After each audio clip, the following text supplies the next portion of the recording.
اولا قبل من الحديث على المباراة ضد المنتخب الاسباني، خليني نفتح واحد القوس ونقول بانه كرة القدم الوطنية الحمد لله كتعرف في هذه السنوات الاخيرة واحد التطور كبير على جميع الاصعدة، وهذا اذا كان الفضل فهو راجع صاحب الجلالة نصر الله محمد السادس على الرؤية ديالو الصائبة والتوجيهات ديالو الرشيدة، وبعدها العمل الكبير اللي قام به السيد رئيس الجامعة فوزي القجع فيما يتعلق بهذا الجانب، هذا تطور كرة القدم على جميع الأصعدة.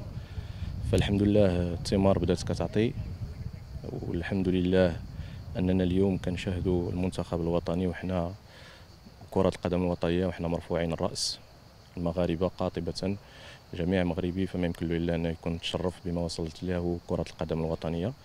ولكن هذا ما كيجعلنا الا اننا يكون عندنا بلوس دو سواف كما تنقولوا، نكونوا متعطشين اكثر لتحقيق ما هو افضل.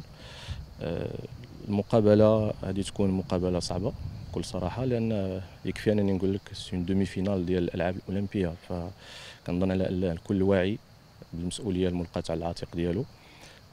ديما تنقول بانه متشرف بتواجدي مع هاد الرجال، ما تنقول لهمش لاعبين ولكن رجال، لان لمسنا فيهم بكل صراحه واحد الحب كبير للوطن، واحد الغيره كبيره على الرايه، واحد المسؤوليه كبيره من اجل تطوير كره القدم والرقي بكره القدم واعطاء كره القدم المكانه اللي كتستحقها.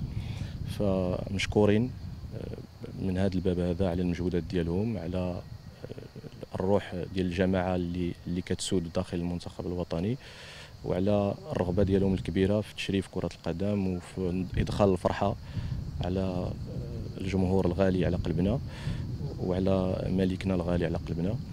فكنتمنى من الله باش اننا ندوزوا للنهائي، لان بكل بساطه هاد اللاعبين هادو وهاد الرجال هادو يستحقوا انهم يكونوا في النهائي، ويستحقوا الميداليه الذهبيه لما لمسنا منه فيهم من تضحيات جسام ومن كذلك يعني تقنيات، لا التقنيه ولا التكتيكيه. وكنظن المقابلات تلعب على جزئيات بسيطه. المنتخب الاسباني فالان فهو مكشوف لنا كيف ما حنا مكشوفين ليه. تلعبوا بزاف ديال المقابلات، الامور الان واضحه، ما بقاش داك العامل ديال المفاجاه اللي كان كل مدرب كيسعى ليه قبل من بدايه المسابقه باش انه يدرق يعني لي بوين فور ديالو ولا لي بوين فيبل ديالو، ويعمل على داك الجانب ديال المفاجاه.